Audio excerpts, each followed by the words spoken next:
Brando Ramirez, Guillermo Manzano here at the MGM Grand, where Tank Davis just again, he pulled it off again. He's still actually here speaking to media members in a big scrum, but Tank defeats Frank Martin in the 8th round. Gilbert, your thoughts? I'm gonna go on a rant, Fernando. It's about I was gonna cuss. It's about damn time to rank Gervonta Tank Davis in the top 5 pound for pound.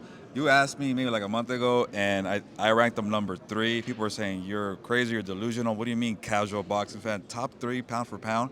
You saw that nasty shot you put on Frank Martin. Left shot. Even Tank was like, you know what? The second his head bounced off the mat, it was over. Backflips. Did he do 2? I forgot. I lost track, he did Fernando. one. He did 1. Yeah. But that was a massive knockout, vicious. And this guy hasn't fought in a year. Like, Yeah. he was in jail. That's a different story. Yeah. But in terms of boxing, the guy's legit. I'm going to look at the camera. I got to be a professional here. Pound for pound, top 3. Better be careful. We saw from the press conference. He watches, listens. yeah. He pays attention to people. But Gilbert, and this was a question that people were asking him, and he said during the during the presser after, when he's asked by Prime Video, he was asked, "What did you come out a little bit slow?" Because we saw Yeah. he was a little bit slower, and he said, "You know what? I was a little bit rusty, but once I got the feeling going, I really felt it. And you could feel right around the 5th round where he really started getting it going, and he didn't let off his foot off the gas at all." Well, it's typical Tank Davis. He starts pretty slow, and I heard some of his interviews earlier this week in Las Vegas. By the way, 100th boxing event here at the MGM Grand, Incredible. and to go out like that in a big, epic, milestone, historic day in Las Vegas with that knockout, that says a lot about Tank Davis, who's fighting with Floyd Mayweather, but obviously he took the torch from Floyd Mayweather. But that's a different story there. But that's the way he starts, a little slow. And a lot of the questions here, Fernando, about Tank Davis, like, hey, a lot of We're the same. we're the same. You're right. But it's like, hey, do you get mad about people just saying you're a power fighter, that you have a lot of knockout power, that they don't talk about you being smart, good ring IQ, a good counter game, good footwork, and the way he let Frank Martin into the ropes, and Frank Martin's like, he got me. And when my back is against the ropes, like, I was in trouble. So he kept taking him around the whole ring. That's some good footwork. That's cutting the ring. So that tells you how great of a boxer Tank Davis is. So when he got on the ropes by the 4th, 5th, 6th round, you could tell the title was switching. And even Tank was like, yeah, he had a good 7 rounds. He's like, actually, maybe 4 or 5, which is correct. But after the 4th or 5th round, he took over that fight. And the crazy part is that even Frank Martin said that wasn't the game plan, to be on the ropes, and that at one point he kind of deviated from it, and it cost him. And Derek James, we all know, is a good trainer, and you could tell a little bit that he was a little frustrated up there when Frank was talking about it. But the funniest part is that Tank was asked, "Is this the best fighter that you've faced so far that's taken you to the limit?" And he's like, "No." And that's true. And the thing is about Tank is that he's not going to say a lot. So when he was asked who's next, he said, "I don't know. My team and I will sit back. We'll review it."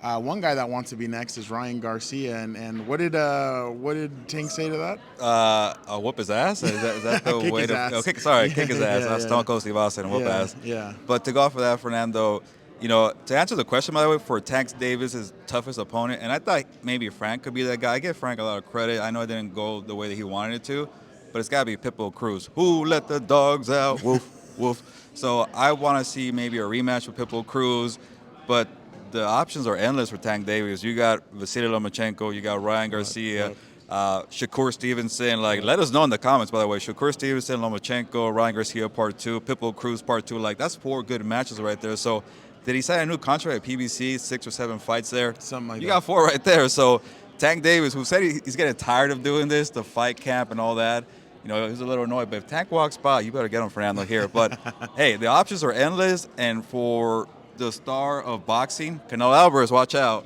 Pretty good for him. Real quick, David Benavidez. Yeah. He went the distance. He spoke about his hands, that his hands are messed up. He had a cut. They had to bring in Stitch, who we've had before on Compas. Yeah, said hello to us. Exactly. He said hello to us. And he said that he's going to have to go away for a little bit to get his hands fixed and everything.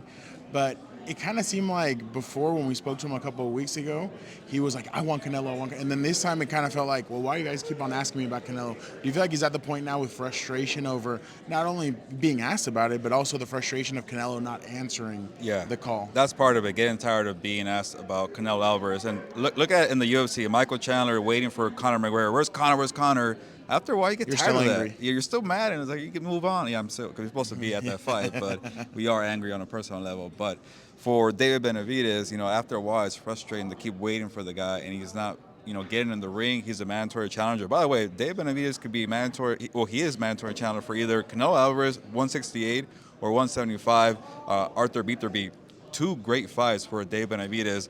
So that's annoying for him. And then the other part of it too, Fernando, is he moved up to 175. Canelo's at 168. It's hard to go up and Yeah. down, up and down. He kept saying he wants to go up and down because the payday is really nice But for I Canelo. think it's more difficult than he thinks. I So think. he's probably saying, I'm going to be at 175. But honestly, I want to see Canelo fight him.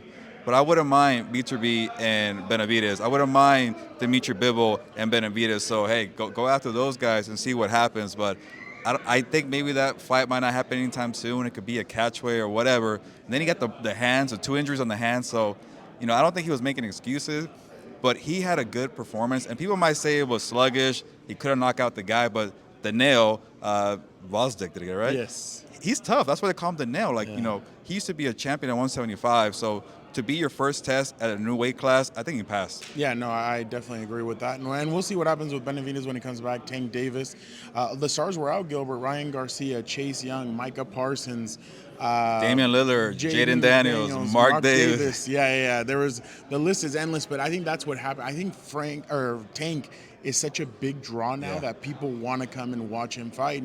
And you saw Chase Young was hanging out here at the media center after waiting for his presser to be done. So it's just one of those things where Tank, like you said, is top 3 easily. Yeah, right it's now. time, man. People keep forgetting about Alexander him. Usyk was here too. Oh, yeah. Who said hello to you, or he gave you a good review about the fight. Yeah, exactly. So the stars came out. They wanted to watch this, and we'll see where Tank goes next. I hope it's not a big layoff, but No, give us Lomachenko in November or October. Yeah, or end the year with it. Yeah. To be honest, I don't know if Ryan Garcia is going to happen because they're in different weight classes now. And Tank wants 140, Ryan Garcia wants 144. They might not work it out, but I wouldn't mind Lomachenko. Yeah, no, I completely understand. But guys, don't forget to check out all the great content we have on Instagram, on YouTube, everywhere, even Spotify, all that. We will be back on Monday with Compas on the Beat. We'll talk about the fight. We'll get more in depth about the fight. We'll talk about Clash at the Castle, WWE. We'll talk about some other NFL stuff. As now it's the quiet part of the NFL where you're trying to grasp at straws to find stuff. But make sure you guys check us out. Gilbert Manzano, Fernando Ramirez here at the MGM Grand after Tank Davis returns to the ring after over a year layoff, and he knocks out Frank Martin in the 8th round. Thank you guys so much, and don't forget to keep on checking us out.